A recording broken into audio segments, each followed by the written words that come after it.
I'm Dinh, submitted a dissertation thesis for defense to the State University of New York. The title of the work is Synergic Concepts and Lexical Idiosyncrasies as Means of Conceptualization to Develop Bilingual Pragmatic Competence. So what we're going to do today is to examine her work, and we're going to follow the procedure that I'm going to describe. First, I'm going to present the committee members, and then after that, I give the chance to Hans to make a presentation of your thesis. And after the thesis presentation, the committee members will have the opportunity to ask questions. And after the committee members' questions, we're going to have the audience questions. So you're going to have the chance to ask questions as well. And at the end, I'm going to read the committee members' opinion about the dissertation and then summarize the defense, and then we will see what happens to this thesis. So first of all, I'd like to introduce the members of the committee. People who work with me know that my PhD students must have at least one internationally renowned scholar on their committee, so they cannot defend. This is not a university requirement, this is my requirement. And that is a very important requirement because I want my students to be examined not only by people who work with them closely for several years, but some outsiders who do not necessarily know their work very well. So we have two the outstanding scholars on the committee now. One of them is Professor Alice Mignon from Sorbonne. She's present, so I'm really glad that she's here. And the other one is Professor Janet Alter-Riba, who is a world-recognized scholar in the field of bilingualism. She is the Dean of College of Arts and Sciences at State University of New York. She cannot be here, but I have her expert opinion about the thesis and the questions that Professor Alter-Riba wanted to ask. So I'm going to read a couple of questions, and I will ask these questions when time comes. And the third person on the committee is Associate Professor Reza Faisi, who is our colleague at the State University of New York. I also have his written opinion here in front of me with his questions, and I am the chair of the committee as the advisor of Han Dinh. So our first step after this is to give the floor to Han to present her dissertation in 30 minutes to us. Han, the floor is yours. Thank you so much, Professor Kashki, and thank you, Professor Ellis and Professor Krishna, for having me here, as well as all my colleagues and friends. I deliberately chose this theme because I was here in 2019 as a very first year doctoral student when I met Maria, and now I'm coming back. So it's an emotional connection to me with this place, and it's like my second home. Mm-hmm. So I'm so happy to share my research for the past 5 years with you, and the title of my work is Synergic Concept and Lexical Idiosyncrasy as Means of Reconceptualization to Develop Bilingual Pragmatic Competence. So I will really clearly define what synergic concepts are and how it's underlie what does it mean, lexical idiosyncrasies, and how it reflects the bilingual pragmatic competence. So the outline of my work is I will talk a little bit about the problem statement, like what the phenomenon that I investigate look like, and also the key definitions. Also, the next step after defining what I'm looking into, the variables, I'm going to tell you my research questions and my theoretical framework, the theoretical lens I use to look at my data. and also the methodology I use. For this work, I use mixed method in order to investigate the phenomenon. And finally, some key findings with one typical examples of how it looked like in my thesis. And finally, the implication in vocab instruction. And also, it could be a bilingual linguistic phenomenon that we are talking about as well. And I'm just a novice researcher, so there are a lot of great scholars who inspire my work. So the last part would be the references who have inspired me to complete this work. So we are all here in this room as fluent bilingual language learner, whether you agree with me or not. But if you go to the university and English is the main instruction language, you probably reach the level of English advanced language proficiency. However, sometimes have you ever been in a situation that you think it through, but you don't know how to put it and utter it into words? There's like a gap there, I would argue, and I find it also in the literatures, between a bilingual high level of conceptual understanding, especially when the concept related to a subject matter, but they also have the anxiety because of the low level of familiarity, particularly with how language is articulated. You can mainly think about how you have the exact collocation when you speak in your English as a non-dominant language. So because of that gap, that leads to a problem that I call lexicalization. So in the literature, lexicalization in the bilingual mind is defined as a unique and consistent difficulty, even for those with advanced English language proficiency.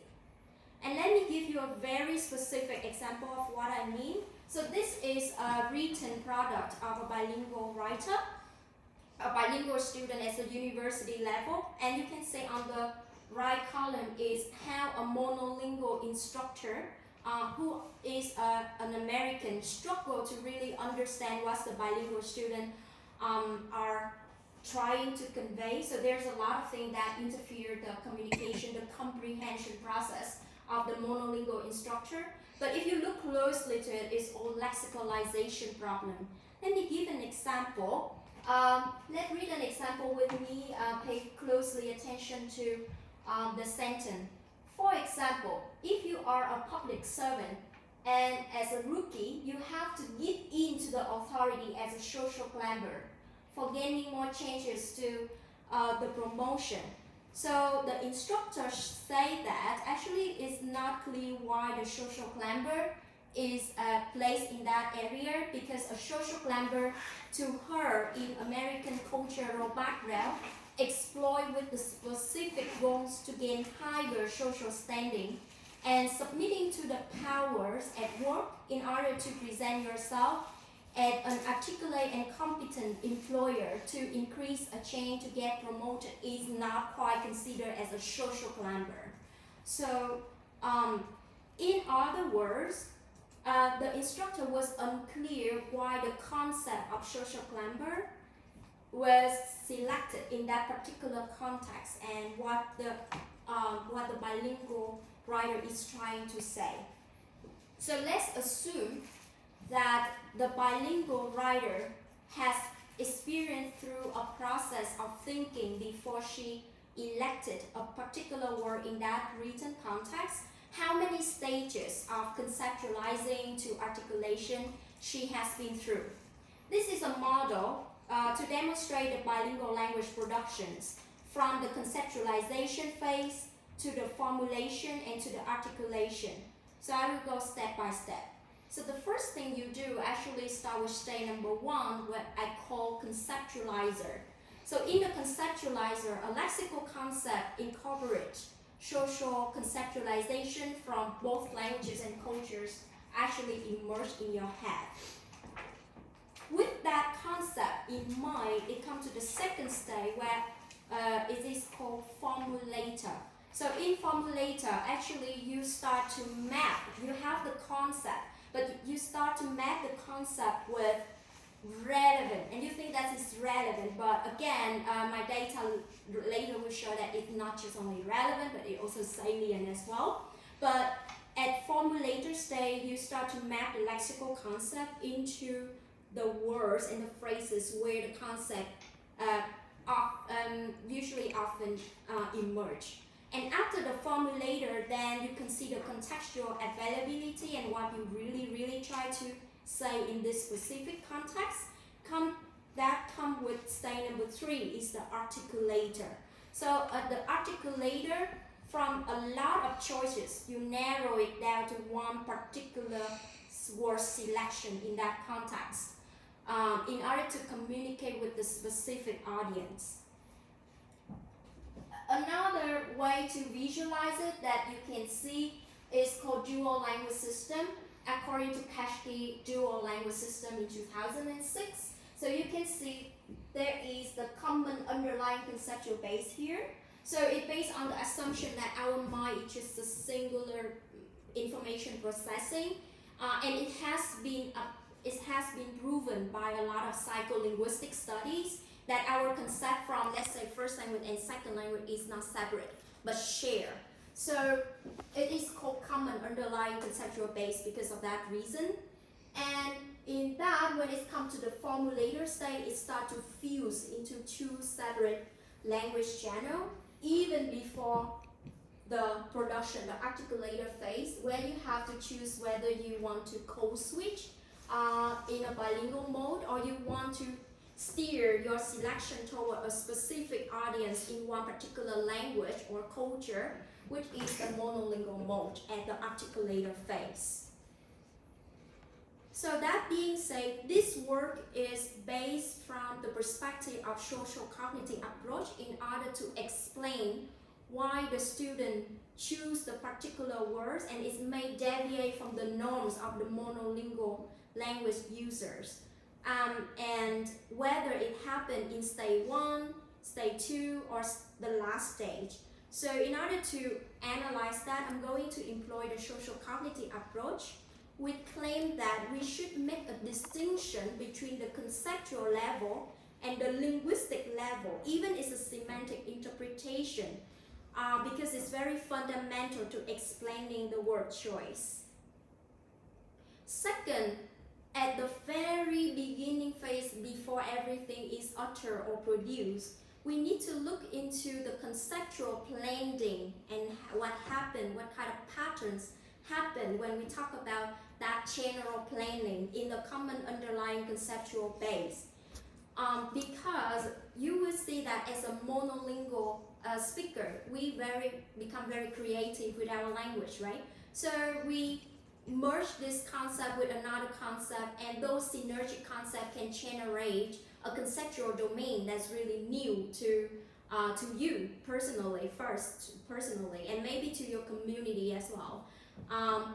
However, let's say if you are a bilingual and everyone hears you have at least English and French in your head, right? So basically your synergic concepts are inherently different from a monolingual language users, because the conceptual materials that you draw on actually come from both language and cultures. And so when you lexicalize that particular synergic concept, it may carry different social cultural meaning, or I'll call it in this study social cultural load in each language. So the word is just a label, but deep down inside it is actually trigger and relate to different social cultural loads. So why is this important? Because understanding that we have the conceptual blending is very critical to define what we mean by pragmatic competence. So it's not just only you know the language, but how you use the language. For a long time we talk about transfer. It means you have first language, and then you will arrive at the goal as the native speaker in a second language. And so you transfer the pragmatic competence from first language to the second. But actually recent studies have found that the pragmatic competence, there's a unique synergistic competence called bilingual pragmatic competence. It means that there is no separate competence. There's just one single unified existing first language governed pragmatic competence, and it changed dynamically under the influence of the new language, through which its social-cultural emerging feature playing with the existing order in the conceptual base. So what happened for a long time in the conceptual planning is the conceptual is the synergic concept. So what happened with the linguistic? So you can imagine that the word selection of a bilingual learner, a bilingual student is like an iceberg. So beneath an iceberg that underlie their linguistic production, it's actually the planning and the synergic concept happening. But what the instructor and also interlocutors in a conversation look at, they just see the linguistic production or linguistic labels, right? So what we can assess the student right now in second language acquisition in more the linguistic, what is above the water. So it's that we can measure the following characteristic and to describe. First of all is lexical density. So lexical density is the number of content words that a learner can use. For example, noun, verb, adjective, and adverbs in a given text. Second, we can categorize his or her lexical diversity.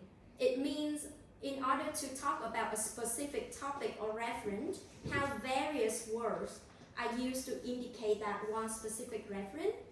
We can also measure his or her lexical sophistication. So if we go to the university and we learn a subject matter, there are some advanced academic vocab in order to illustrate an academic concept. So to what extent, if you know it in a second language, you elect those particular difficult words in your written production, you can also measure that. However, for a long time, if we see the linguistic production that deviates from the norm of the native speaker, we simply treated it, especially in second language acquisition assessment, as a lexical errors. But this work really argued that we need more than that, especially when we take into consideration the conceptual understanding embedded in that synergic concept. So instead of calling it out as a lexical errors, I try to distinguish lexical error from lexical idiosyncrasy. So lexical idiosyncrasy have first been used in the research of autism. You see that if a child is autistic, he or she may employ a typical use of standard word or phrase to express a specific meaning in the first language and in the second language context. Therefore, from the social cognitive approach, lexical idiosyncrasies is also indicate something happened at the conceptualization level as well. First of all, linguistic is a linguistic result of a bilingual synergic concept, and it's just temporarily created. So what you see is an idiosyncratic use of the concept social clamor, but it's just a temporary process. Because based on the kind of feedback and conceptual socialization into the target culture and the degree of conceptual blending, those idiosyncratic wording can change in the future. So for a particular point of developmental in the bilingual pragmatic competence, how to use the word pragmatically appropriate. Such uses can be differ from the preferred ways of expressing, organizing, and articulating thought, but not necessarily linguistic errors. And it occurs more frequently if two languages have diverse social cultural conceptualization. We have known that from our previous presentation that if the cultural two languages are culturally close, it's easier that you have some contextual availability in order to guess the meaning of the target word. But if the two cultures are totally different, to what extent it will happen the lexical idiosyncrasy? So that's what I'm going to look into my data. So my study tried to answer the following three questions. At the conceptualizer conceptualization level, what are the characteristic features of conceptual blending underpinning social-culturally loaded words in English language learners in different social-cultural contexts? What I mean by different social-cultural contexts here is some students, they will learn English in their first language culture, but some students, they are categorized as emergent bilingual learners when they come to the target language, the second language social-cultural environment to study. So maybe that will affect their conceptualization and synergic concept as well. And I have a baseline group of American monolingual students to compare. The second research question that I want to target is how does the lexical complexity, the linguistic behavior above the water in the iceberg that I just used metaphorically. So how does their lexical complexity, density, diversity, and sophistication performance compare with their monolingual peers? Are they feel more comfortable and confident because they reach the near native likeness when they study in the target culture, for example? So I want to try to see that. And the third question is, are there any individual factors? Because we may compare, okay, this learner have more lexical idiosyncrasy than others learner, for example. So I'm interested in those individual factors that may affect the conceptual blending in synergic concept and their lexical complexity demonstrated by their essay writing, which is a very common task that we use in university study. So the theoretical framework that I will use, and this is a social cognitive approach, is a conceptual blending theory and dual link context model in Keshke 2007 and 2008. Let me walk you through that. So I argue that we should look at this matter from not just only the linguistic production, but the conceptual understanding and the conceptual blending that's going on in the mind of the bilingual learner, because it's the developmental learning trajectory. So we have the lexical level of a word on one side, and we have the conceptual level of a word on the other side. So think about when you grow up in a culture, what you have is the core sense of the word, and then when you immerse in a new context, you actually learn the emergent features of that concept that may be different from your original context. So here you are, you have a concepts created deeply in your first language, and you take like from the time you were a baby and you grow up, right? So this first language concept, I try to separate the core sense of it, which means it is written and recorded in the dictionary, and is regarded as word-specific semantic properties. And then I distinguish it with how they actually use it in the context. It's called the culture-specific properties. So when they learn a new language, it's not just only the label that they learn. The label that they learn is actually the word-specific semantic properties, and that's how when you learn English, you bring your dictionary with you so you can look it up, that semantic properties. But in order to actually use it, you need to socialize, and then through the socialization, you start to get the culture-specific conceptual properties. You know, when and how, with whom you're gonna convey that concept. But the interesting thing is those concepts are not static in your head. Actually, it's playing together. Well, it's too abstract, right? I wish that I could, show you an art that show the blending. I will later, but let me really let you see a glimpse of my data where I separate the two. So in terms of methodologies, in my thesis, I look into the noun concept, verb concept, and adjective concept, and multi-word concept. There are the 10 following concepts you see on the board: authoritative, unique, privatized, indoctrinate, obedience, patriotism, relationship, rookie, public servant, and social glamour. For the instrument, in order to assess the conceptualization, I will use a visual lexical elicitation task in order to extract the synergic concept. And then for linguistic production, I ask them to use the concept as words and collocational phrases in an essay writing. And then I'll also follow up with individual interviews to really understand the strategies when they select a word. I have 2 parallel level senior classes and all of them major in sociology. 36 bilinguals are in the same province. I try to control the social immersions. So 36 bilinguals in the same province of northern China, whose language of instruction at the university was English, were recruited. And in the United States, I also select 36 bilingual, also from those same province, but study abroad. And they have been in the US for more than 4 years. The key point of 4 years have been reported in the study abroad literature as a reliable predictor of their changes in the culture's specific properties. And then 36 English monolingual American university students to compare. So let's look at the data analysis that I'm conducting. I conduct both qualitative data analysis and quantitative analysis.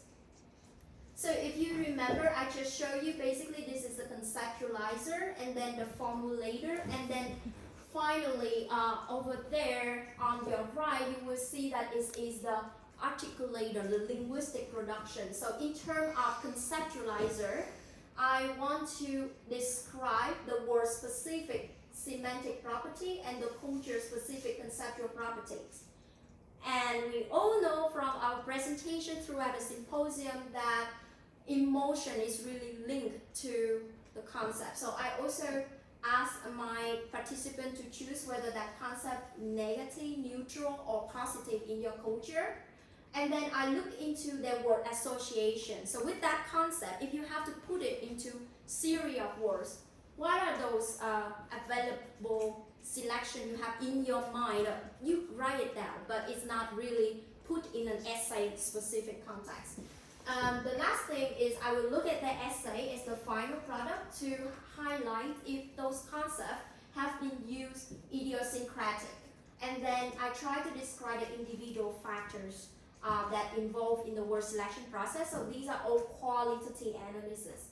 In terms of quantitative analysis, I try to measure the similarity strength between the groups in terms of how they think. So I have a script to describe, what the concept means to them, but I also measure like how strong the strength of that representative conceptualization in each group. And also I want to see whether there is an association between their choices of emotion, connotative meaning, and the location where I'm actually learning that particular concept. So for example, if all the Chinese people think it's negative and you are studying English in China, you will tend to think negative at that concept, for example. So I will try to see the association between the locations and the preferred emotions. And also, I measure the lexical complexity and the correlation between lexical complexity score in terms of how we can assess bilingual learner in the future. So this is what it looked like, what I mean by the strain of thinking. So for example, you can see all the note, that is the relevant salient things. That means when they think of this concept, they link it with the following ideas. And actually you can compare those two groups together. So on your left, it shows that the bilingual student in China and the bilingual student in the United States have a quite relatively similar way of thinking. You could see the R equal 0.65. However, the bilingual in China and the monolingual in the US, of course, they are from two different cultures. So even you're learning English in China, the connection there, the way that you think is actually not really close, not really similar. The R is quite small. And you assume that if a bilingual learner learn English in a target language, they will think like the native speaker. Actually, some of my concepts show the opposite. Actually, between the bilingual in the US and the monolingual in the US, the R is also quite small. So, what is it trying to say? The findings in the research question 1, when I try to describe the synergic concept in the conceptualizer and the lexicalization in the formulator. Those two stages happen before the productions. As you can see that usually this is our first language and this is our second language, and we think it's a continuum. But actually my data show that there are third way of thinking where you decide that you don't think like your native speaker in the first language, and you also don't think alike with the native speaker in the second language. So I map everything, every concept that I found based on the strain of similarity on a three-dimensional continuum instead. One of the ACEs you can see is the first language conceptualization strain, when everyone is where two groups are strongly connected, moderately connected, or weakly connected. And then on another ACEs, you can see that in the second way of thinking, second language way of thinking, second language conceptual socialization development, where the bilingual in the US think really alike with the native speaker. However, think about it in space. Actually, the concept can also flare up towards a third space conceptual socialization, where they just think really divergent from either languages. And they have a very close similarities with either first language or second language. So I found that unique, privatized patriotism and relationship is actually really deep-rooted in the first language, which in this study is Chinese. It's really identical and have a big R to those in their Chinese counterparts. On the other hand, rookie and obedience are those two rare concepts that really, after 4 years in the United States, they think really align with the native speakers. And authoritative, obedient, social glamour, public servant, and indoctrinates demonstrate creative and unique ways of thinking as an ad hoc product of conceptual socialization. And that I just visualize as the purple element here. Right now I cannot really explain why, but it just shows that maybe those concepts are synergizing and on the way to really modifying. So, but those the purple dot show those some idiosyncratic element in their conceptualization. So one example I show you on the board is actually the concept indoctrinate. For example, the bilingual in China really think of this concept as instill, and they think of it as a really negative concept. Now the monolingual in the United States agree with them, also it's a negative concept, but they start to think that it's more like brainwash, so it's more extreme. However, for the bilingual in the US, they think that, this concept of indoctrinate more or less like you are forced to do something, but may not really brainwash, but still also may not be instilled if you don't want to. So there's some third way of thinking and conceptualizing going on in the bilingual mind, and you can see that I use the color as the blending of three elements in the middle. So when I look into how they define the concept, you can see that the bilingual in China, you have a lot of meaning of indoctrinate in the dictionary, but what really comes up in my corpus of data is the three that have the strongest occurrence percentage is they use indoctrinate in the meaning of learning culture, knowing about the knowledge and communication. So indoctrinate in Chinese culture really means learning the values of culture. And they cite that they will use this concept in the context of learning Confucius values, learning how to behave in a society, learning about Confucius teaching, and if you don't go through the indoctrination learning, you will be considered a fool in a society. Now, the monolingual Americans do not think that way.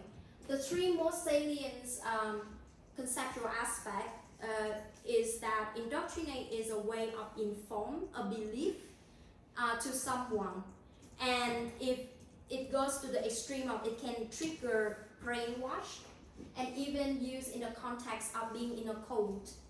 And it's really a religious ideology, especially linguist Christian. So you will see the difference here. But most interesting is when it's come to the bilingual who study English and start to conceptualize in the American culture. Now they still think that it's a Confucian values, but actually they are also using it start to use it in a context that they haven't used in the first language. They start to go to the brainwashed, impose and preaching, but like kind of forcing instead of educating. Now, when it comes to the collocation, I measure two indicators, is the mutual information and lock dice. It means how these two words usually collocate and emerge in the essay that they write, or in the word selection that they elect, that they nominate in the questionnaire. And you can say that it's really reflect how they think. For the bilingual in China, they use indoctrinate with government, the Confucius value, the society, the culture, and the knowledge. So indoctrinating is gaining knowledge. In the bilingual in the United States, they start to still keep their conceptualization in the first language, indoctrinate value, indoctrinate culture, but you don't see that in the target language, in the way that American people think. It's more come with forcibly for school children and religiously, specifically in Christian or in Christian code. But the bilingual in the US, interestingly, they also think of indoctrinate as being westernized. They link it with capitalists as well. So this is something like the third way of thinking. So the finding for the second research question is, I also find that my participants are advanced English language learners. So if you use normal way of measuring their lexical performance, you cannot tell the difference. But if you really look into how they use the language and the way they think, you will see that the differences start to emerge. First of all, is the only significant difference between bilingual and monolingual in the United States was only lexical diversity. But the bilingual in the United States also demonstrate the highest number of lexical idiosyncrasy. And on the board, you can see what the example look like, but you remember what they have, the bilingual in the United States, when they have it in the conceptualizer and formulator. Well, it's emerged as their word selection as well. They tend to use indoctrinate with values, and that is a weird collocating in American way of thinking and using the concept. And it doesn't have the equate meaning with the concept instruct or instill at all. So my study argued that we need to be careful because lexical diversity seems to be a reliable indicator of their language performance, but not the other.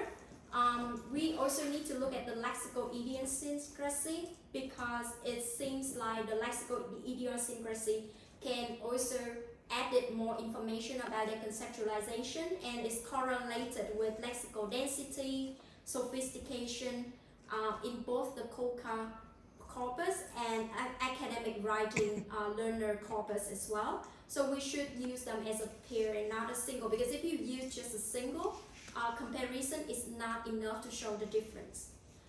And the final questions is the individual factors. So when I ask the group of bilingual learners who have the least lexical idiosyncrasy, it means the synergic concept, they have a high meta-linguistic and meta-cognitive differences between two cultures and indicate a higher level of bilingual pragmatic competence. They say that one way to make sure that you use the word more skillfully, pragmatically correct, is when you need to consciously memorize the second language formulaicity from authentic materials.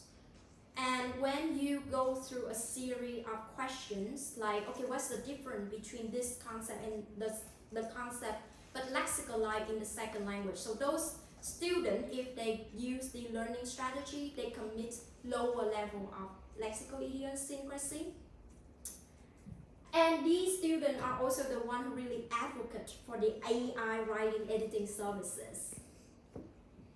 Let me demonstrate. So on your right, you will see that how the AI machine just work with the lexical idiosyncrasy in the orange color, and you see that it's a lot.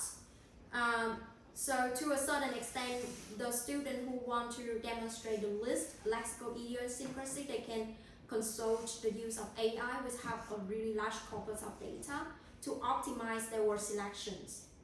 For the most lexical idiosyncrasy, actually we have been really advocates for translanguaging. It means mixing language or using both languages, especially when you communicate with a bilingual language users. But actually, if you continue doing that, translanguaging can have negative effect. If you have to write or speak in one particular language. And finally, is that especially if you are a sequential bilingual, it means your first language is there already in your foundation of conceptualization. So those first language wording and phrasing your thoughts is really anchored in your mind. And if you don't enhance your socialization conceptually with the target language, you will end up with the most lexical idiosyncrasy. So to conclude, the implication of this work is really advocate for the separation of the lexical concept into the semantic laws and the social cultural laws. And the teachers have to be aware that semantic laws are not enough, especially if he or she wants to improve the pragmatic competence. This is also methodologically promising for the future study in bilingualism, because it shows that they understand the semantic laws and the cultural laws but have difficulty using the concept into specific context. And so we shouldn't treat bilingual as deficient language user. On the contrary, we should be considered as the enriched language user with enriched conceptual mind. And finally, the synergic concepts are uniquely abundant, divergent, and larger. You could see the purple one from one language specific configuration. So our job is to make sure that we can salvage the bilingual enriched conceptualization and help them to, in terms of mediational learning strategy, in order to arrive at the way of successfully communicating with the native speaker if they want to, in the preferred way of saying things from the perspective of the native speaker. So my dream is in the future we can really understand this phenomenon of conceptual blending and understand each other no matter what cultural background we're coming to. Thank you so much for your attention. Thank you.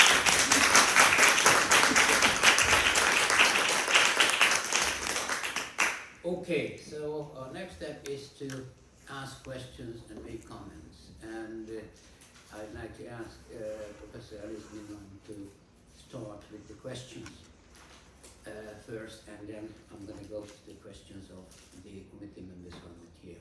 So please. All right. Thank you very much.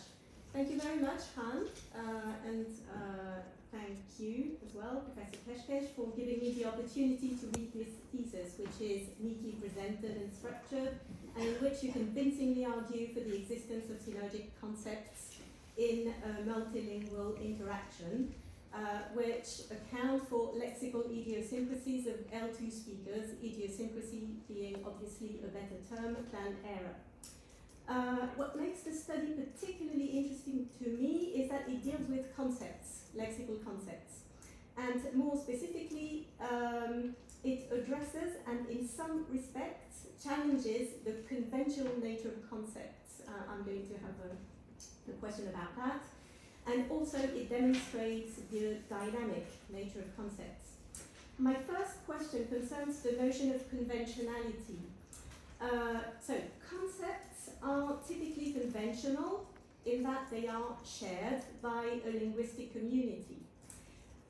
However, by conventional, we may mean two different things, which is a point sometimes stressed in lexical semantics, for example, by Cruz.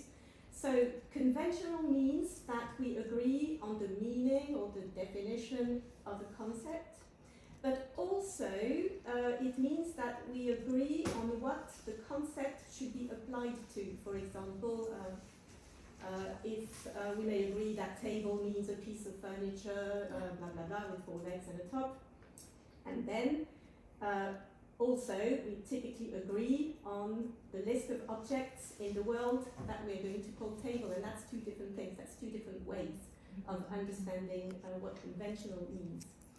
And it seems to me that what is addressed here is mostly the first component of the definition of conventional. That is a shared definition, but also sometimes the second, what a concept is applied to. For example, when you discuss the concept of civil servant, which is said to apply to, for example, nurses, teachers, etc.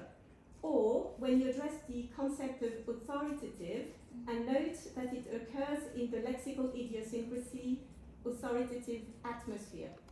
So my question is, should the two meanings of conventional be addressed more clearly? Are there differences in terms of how the concepts are applied, or just in terms of how we understand them? And could the second element of the definition be useful in order to account for an idiosyncrasy such as authoritative atmosphere? You see, authoritative is applied to atmosphere. That would be my first question. I don't know if Han is expected to answer a question before I move on to the next. Yeah, and then you get the second. Yeah. Yes.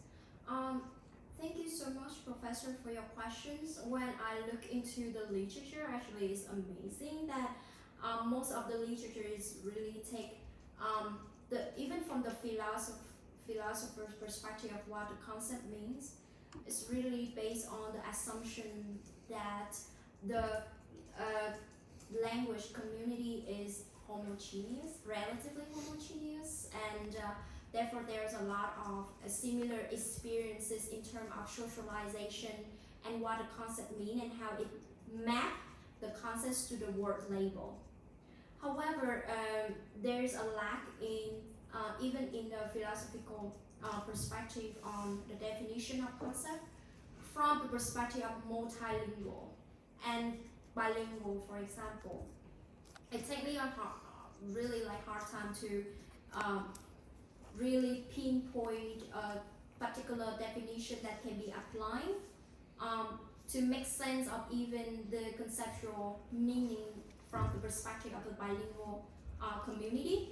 So I decided to follow the classic definition where we have Atchison's and Weierberka scholars who really say that we should make a distinction between the semantic availability from the cultural meaning of it, and cultural meaning is how the concept is applied. So it's like a coin with two sides. So it could not be, it can be separated, but to a certain extent it is separable.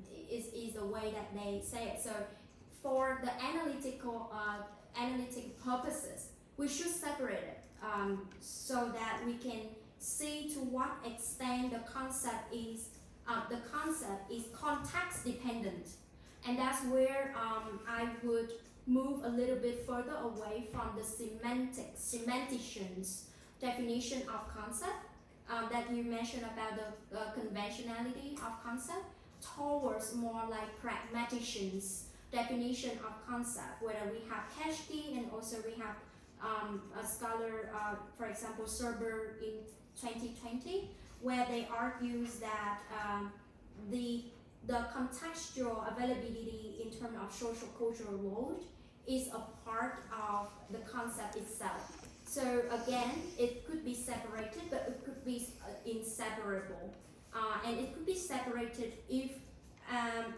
the concept is applied in a specific context of a specific cultural encounters. For example, in this case, the bilingual learners have to apply the concept, which is a merge between two concepts, first language concept and second language concept, in writing to the audience of coming from a monolingual community. So therefore, I would say that I will use the literature that define concept from the perspective of the pragmaticians in terms of to show and demonstrate the synergistic concept in the way that they apply the concept instead of the traditional way of defining the conventionality of the concept from the monolingual perspective. Thank you. Good answer. There is one thing that we have to refer to in this respect, and even within one language. How semantization happens when the pragmatic feature that is the result of the sociocultural background, the fact, the conceptual load, becomes semanticized. Like, for example, chicken out. So originally that was this conceptual load that was attached to that somebody is not very brave and does things that it doesn't show bravery, something like that. But right now, this originally cultural load has been semanticized. So you cannot cancel that kind of load anymore with context.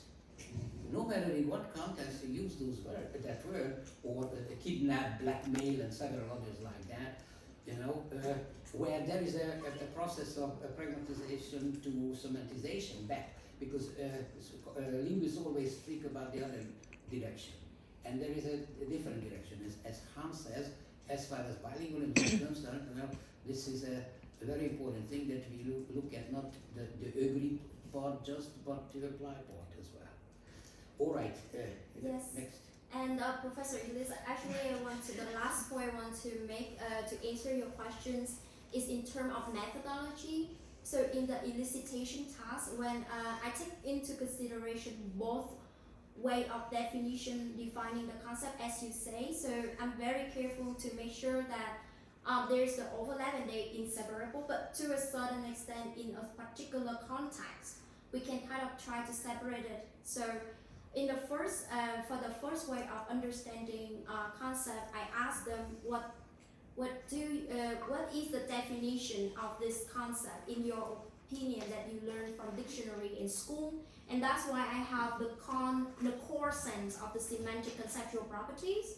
But in terms of the last table, you can see that it's really enriched and contextualized. I did ask them like, how can you apply this concept in your specific cultural encounters? So that also, I hope to also methodologically critical to answer your questions. That I also take into consideration the literature review that you have mentioned. Yeah. Thank you. As I said, you amply demonstrate the dynamic dimension of concepts in the context of multilingual interaction. So, as you explained, there are transfers from dominant to non-dominant language, and also sometimes a conceptualization that is distinct from the conceptualization of either language, which is very interesting, the third space in the terms of Professor Keshkesh.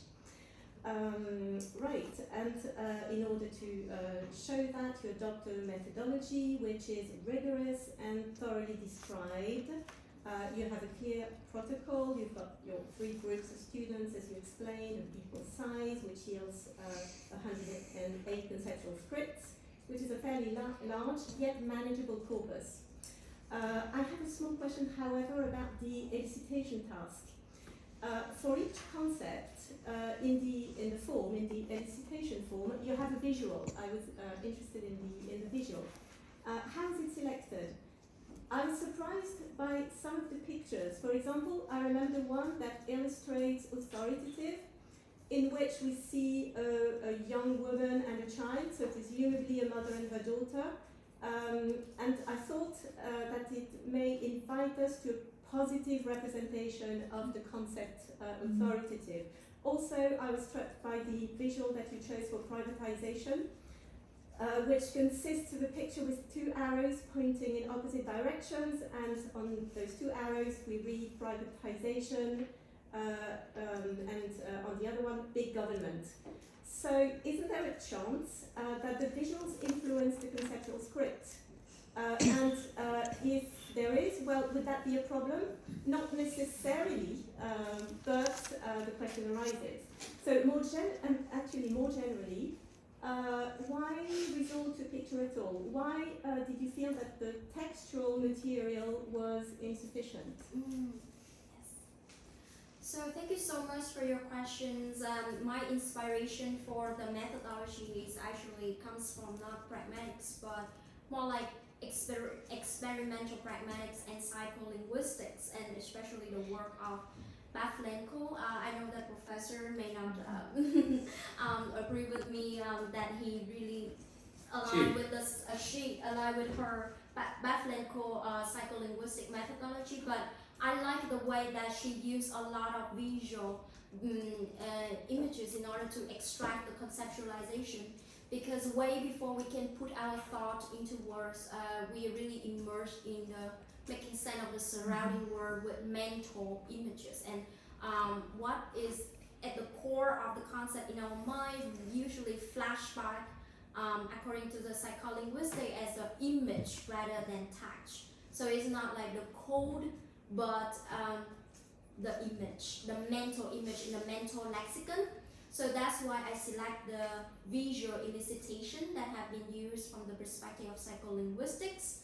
However, you could say that it is something that I want to argue for the innovation in order to test the pragmatic, like how the concept is applied in this particular study, we need to demonstrate a clear social-cultural loaded concepts. So in order to do that, I explained in the thesis that I conducted a mini meta-analysis of cultural study in order to select those 10 that really contrast the Chinese culture from the American cultures.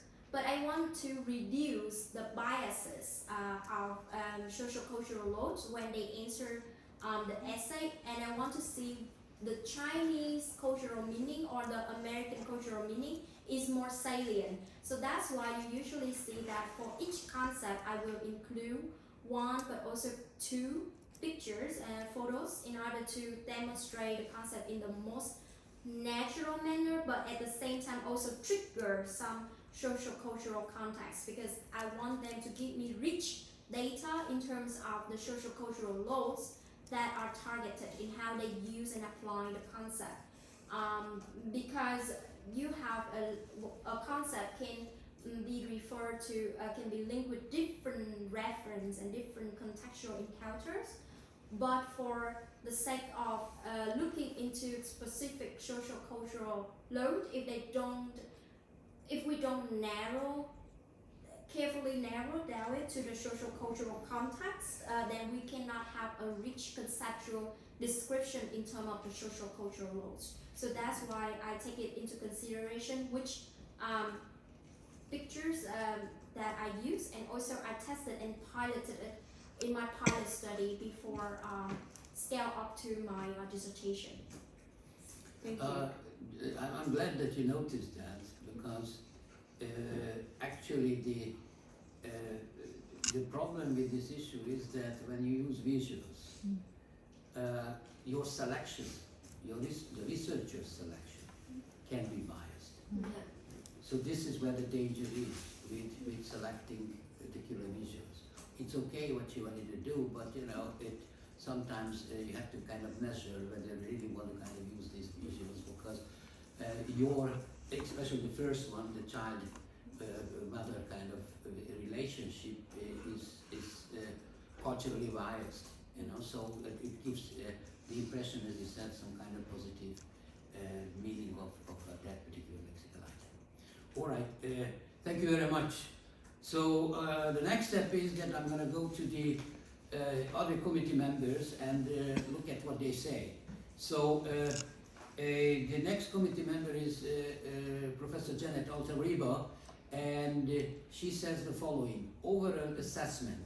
This work is well written, timely, and asks and addresses numerous questions that should move this field ahead in terms of future basic and applied research work. I'm happy to approve of this work and sign off. Comments. This work is unique in its exploration of concepts of various kinds and their influence on the use of language in Chinese, English, and English native-speaking students. A focus on lexical complexity, the idiosyncratic use of language, and the notion of translanguaging are timely in the field, as they are notions that are just now providing new insights into the learning and the use of multiple languages.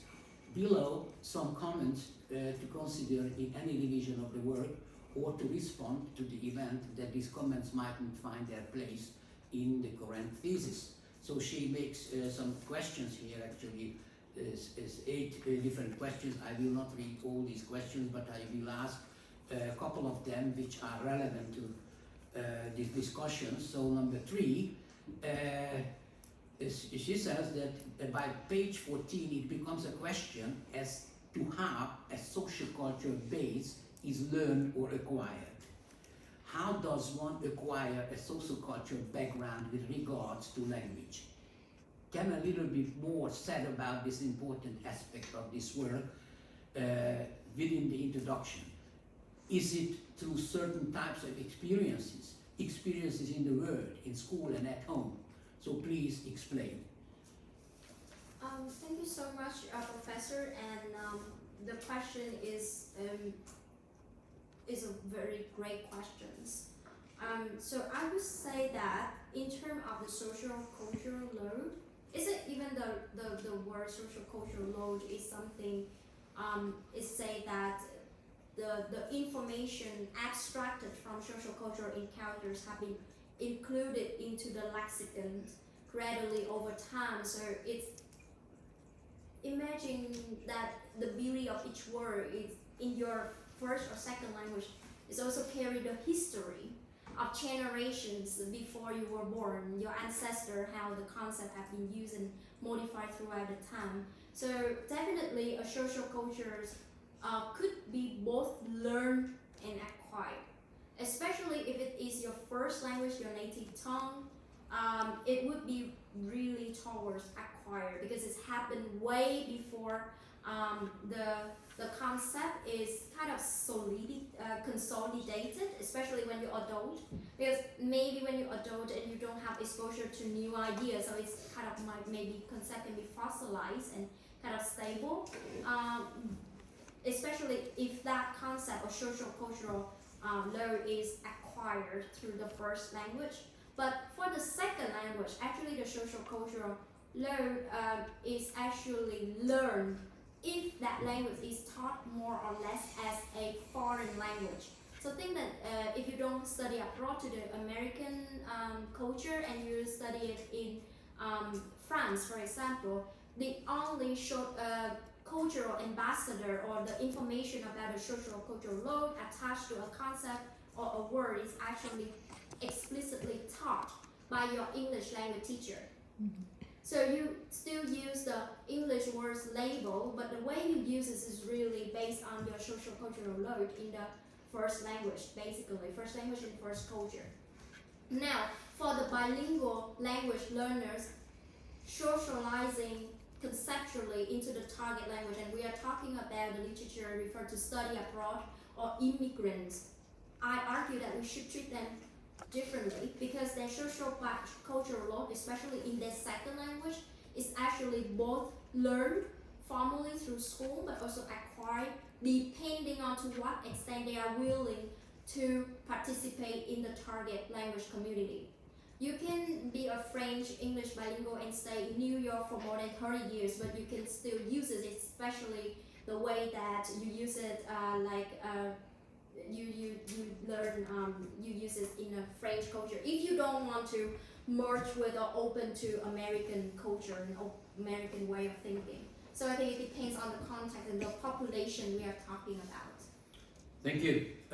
Next question. On page 32 of the work, it is stated, when L2 bilingual authors produce their written works, an individual's unique way of perceiving the word and arranging thoughts is mirrored in the selection of words that they employ. Can this statement be clarified as to whether this is the case when words are produced in L1 or in L2, or is it the same in either? So the way that the three stages of how word selection happen both in whatever languages. It is the underlying mechanism of word selection. However, what makes it different is actually the contextualization process, and especially the socio-cultural load. So the third way, or lexical idiosyncratic association, from the perspective of American monolingual instructor, only happen, unfortunately, this phenomenon only happened with bilingual language writer writing in the second language. So if you remember Beverly's study about idiom processing, all the native speakers on the same page doesn't have any difficulty in thinking differently. They all answer the meaning, the definition of the idioms exactly the same, similar. Similarly, in word selections, when the rater, actually I have two American monolingual instructor rated 108 essays, and for the group of monolingual, they don't point out any lexical errors related to conceptual blending. There are lexical errors in terms of typo, spelling, but never like collocationally word selections like what I'm trying to say here. So basically my word choice in that sentence is actually, I want to argue that it's mostly and almost happened just with the second language learner and providing the data I have.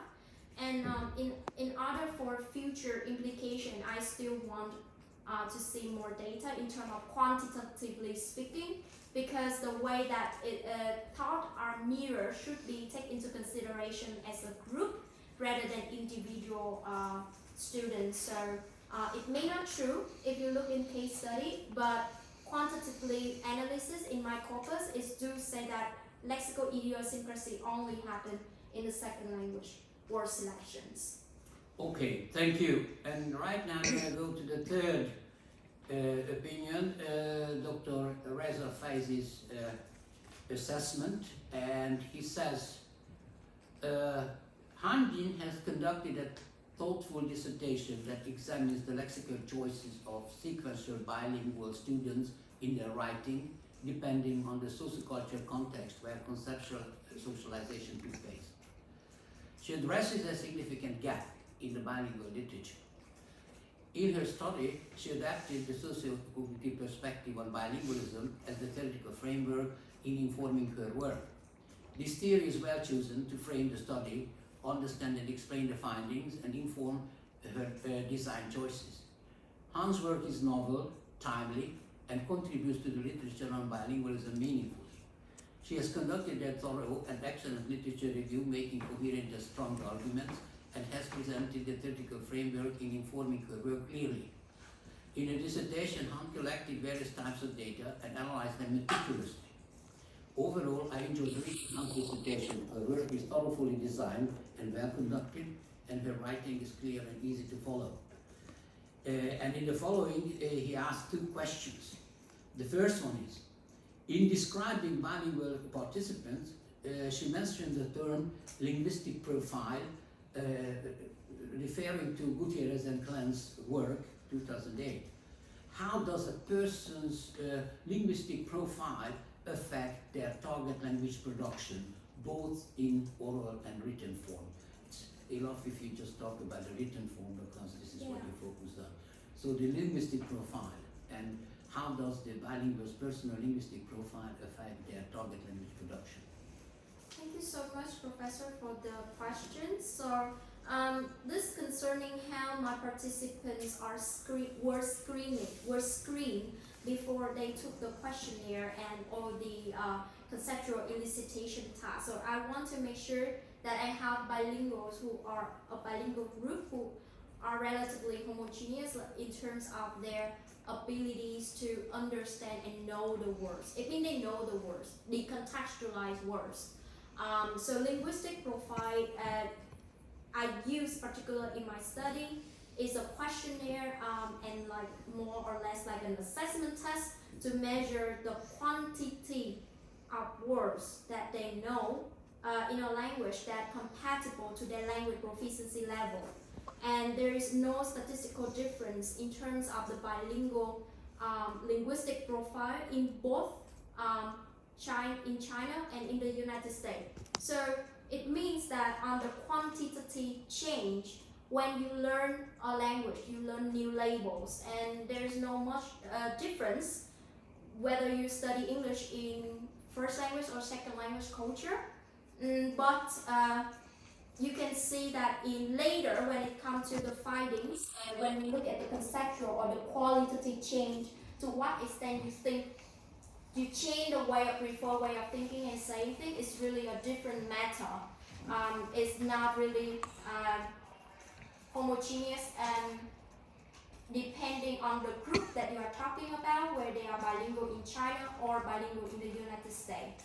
So the linguistic profile is there to make sure that they are quantitatively comparable in terms of their vocab size. All right, thank you. And the last question. In this study, the written language of the participants was analyzed.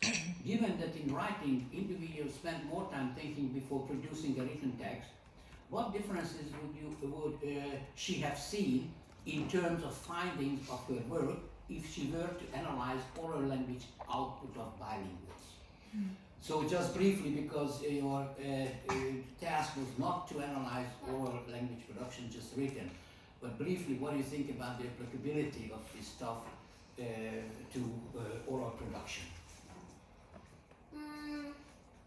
I would say that oral production is more on time, and we need the kind of data like in online interactional processes with the kind of feedback. I think it's very quick. Like when you communicate with people from different social cultural background, it's just a short time where you can really process your thinking and put it out there.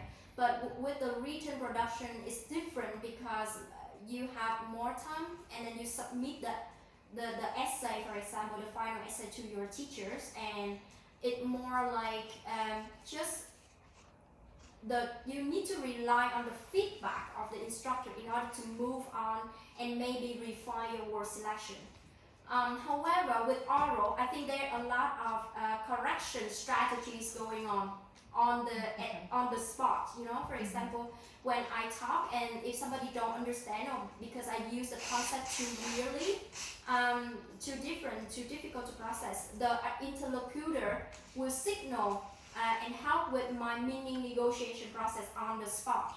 Whether you can see that, I argue that this is a problem. This is problematic in written production, because basically you only receive the score from your teachers, and your teacher assume that it's your choice to fix your writing, particularly your word selection. And so I start my work with written production because I feel like there should be more two-way meaning negotiation, especially in terms of intercultural communication in this context. All right, thank you very much. And now, your turn. Yes. questions from the audience. You can. We can like clap. it. This is some kind of encouragement, you know. So after all, but actually, I'd like you to kind of ask some questions if you have any.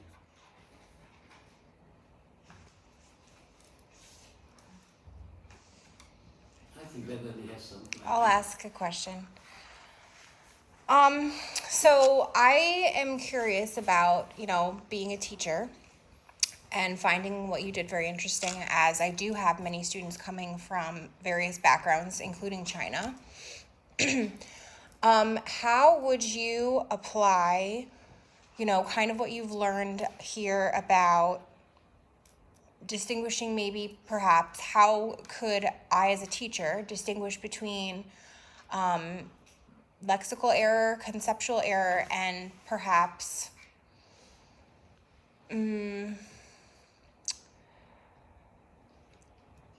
I guess identifying how would I teach into that sense, I guess, perhaps. Yeah. So in terms of the conceptual, social conceptual load, we could see clearly in this data that if you study English but still remain in the first language culture, for example China in this case, actually you more or less have the English teachers who are also mostly Chinese, or maybe some American or UK teachers come to China to teach. So they can, through some social exchange, like cultural exchange, culture can be explicitly taught.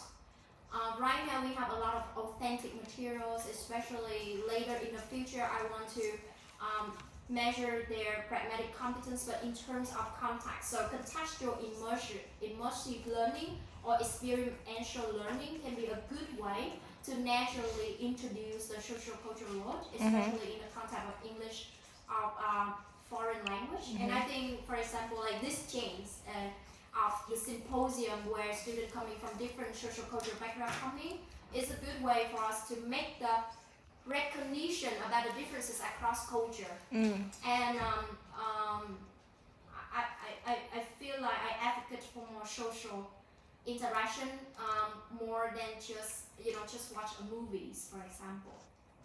In terms of in your case where you need to work with emerging bilingual learners, I feel like first of all the teacher have to have a positive attitude and have to teach more culturally relevant teaching practices. And like Isabel has demonstrated extensively in her work as well and in my work, is that it's really important that the way language is used is based upon whether the individual resistance or support the socialization that has been going on. And teaching is only meaningful when it is relevant to them. So it's a good way to establish and start with whatever is available in their conceptual base and incorporate that in order to understand their language use. So in this case, after participating in my study, the American monolingual instructor told me that, okay, the next time I would not assume that this is an error. I will ask my student to explain to me, why do you want to use social clamber in this sentence? And you will see, I forget to show you, but when you plug it in the AI writing, you see that the social clamber just gone. So the AI will recommend it based on the corpus of monolingual language users. So it's just kicked out the social clamber concept. But when I asked the Chinese writer, why did you use that? Because in Chinese culture, when you become a person that always follow your boss and say nice things to your boss all the time, it's also a good way to because it's a collectivist culture, so you can gain good favor, good referrals to climb up the social hierarchy. So how to bring that Chinese conceptual way of thinking into your English writing, because it can share novel way of thinking to people from different culture, instead of having let's say a white culture dominant.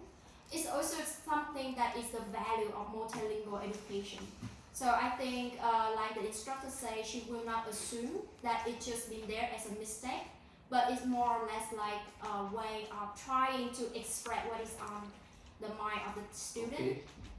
So I think that is a good way of teaching it. Thank you. Any more questions? I think Mary has a question, no? No? Yes. Hi, thank you for this presentation. That was really interesting to hear about. I guess with this, if I understood correctly, this idea of like concept blending that happens, like all of the concepts just kind of get put into one pot, as it were, and they kind of mix around. And I think a theme in this symposium has been that, you know, language learning, or I guess contamination, as it were, isn't a one-way street. So I guess I'm wondering, with like all of that in mind, would this kind of study in reverse also be like interesting or apt as like a study of lexical idiosyncrasies that happen in the L1 because of L2 conceptualizations?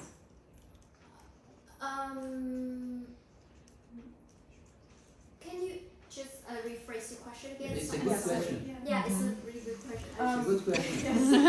I'm asking, like, so if you, with this exact same like group of individuals, would it be interesting to take this methodology and then just reverse it? So study lexical idiosyncrasies in like Chinese as the L1, based off of the conceptualizations that would have come with like the L2 of English. I see. Yeah, thank you so much for your question. Actually, the data that I use in my thesis is the more or less demonstrated effect of first language dominant because they are sequential bilingual, so it's clearer there. I still have the data where I ask the bilinguals to write in their first language. So theoretically speaking, the effect of L1 to L2 conceptualization is also happen with L2 conceptualization back to the L1 language production. So after this thesis, I would love to look at that data like you're saying to see if the reverse direction is confirmed.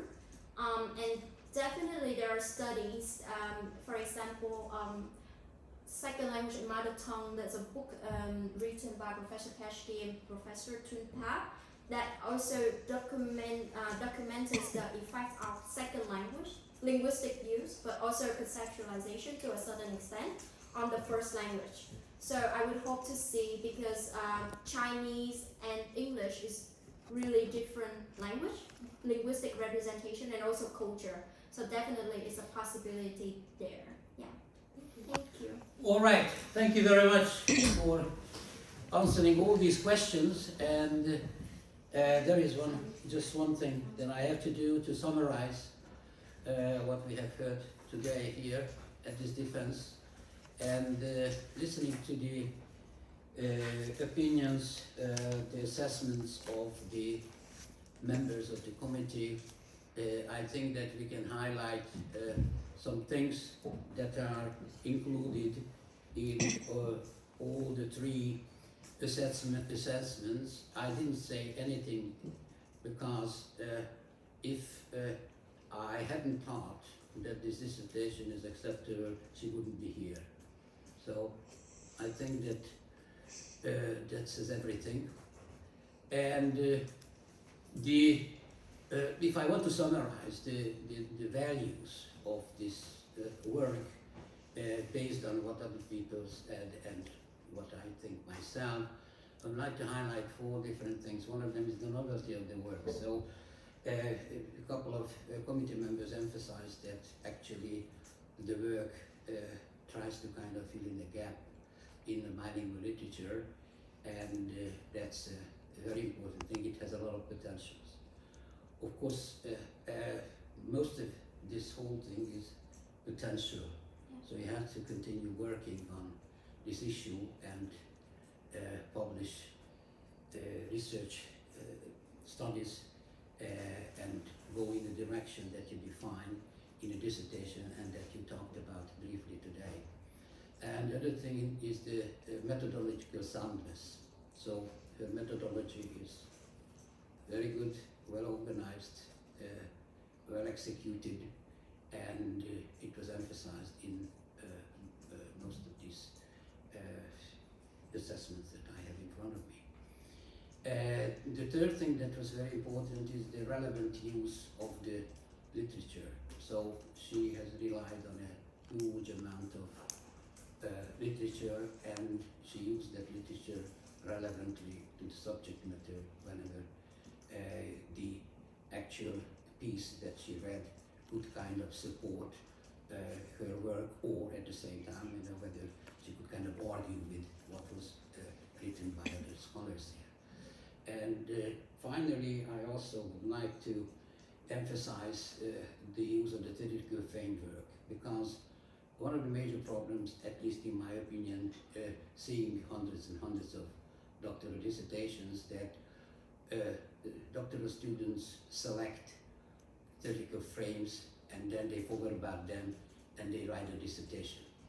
So theoretical frames serve support for the study, and what you try to do is to actually apply the theory, the theoretical frame that she presented at the beginning of her dissertation. So I think that everybody emphasized the acceptability of the thesis. So there is no doubt about that. But before I say my final words, I also want to do something that I've never done in my whole life before, in my 50-year career.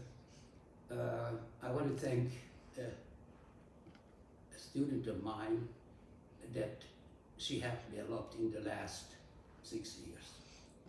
I've had, I don't know how many different kind of students from all over the world. Italians, Spaniards, Chinese, Koreans, whatever, Russians. And I worked with them. They were good, they were very helpful, but they were not Han. So there was a difference.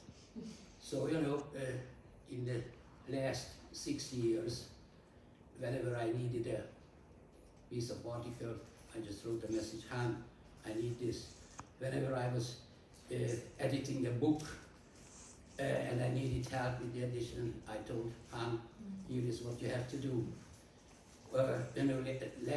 Just last year, we finished this huge Cambridge Handbook of Intercultural Pragmatics, which is 35 chapters, 46 scholars from all over the world, and she coordinated all these things.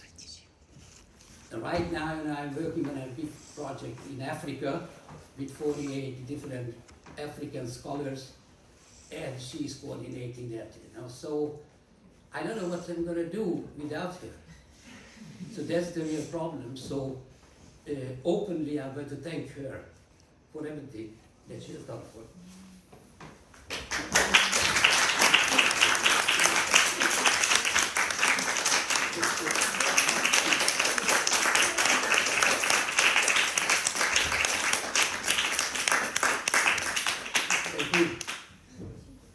So much, thank you, Professor. Over the past 6 years, he has been a good boss. I almost quit my doctoral study from the first year because I was working with another professor, and it was kind of like I don't know which directions I would go, or the process is actually really vague, and I think all of you in this room can relate to me like that. But when you have something that you really focus on, really inspire you to do it, you can do it. I hope that you have all the trust in yourself, and also the trust in your choices of going on board with a doctoral advisor who truly cared and valued your intellectual growth. So I couldn't have gone this far if I haven't taken the bilingualism class where Professor talked about conceptual blending, and the theoretical framework, like he said, really impressed and is in my mind that I just follow the passion of finding the evidence to illustrate it. through the past 5 years, and through his guidance and advisement, because in the US, because we have 2 years of the pandemics, but he's the only, I could say, family members. I haven't told you this, but whenever I refer you to my friends, my family, my colleague, I always call him my grandpa in the United States. I'm not that old. Thank you so much, professors, and if I could have an opportunity to work with you in You the will. I will future, give you more tasks. I would love to do that. But I want to also thank you for all the opportunities that uniquely given because of your advising. Like we could come to Paris to meet with scholars from a different part of the world. I really treasure those opportunities as well, and I think they are very important. And thank you so much for the support of my colleague Isabel and Beverly, especially for helping me with this defense. Land far away from home, but thank you so much, Professor. Okay, congratulations, Dr. Han Dinh.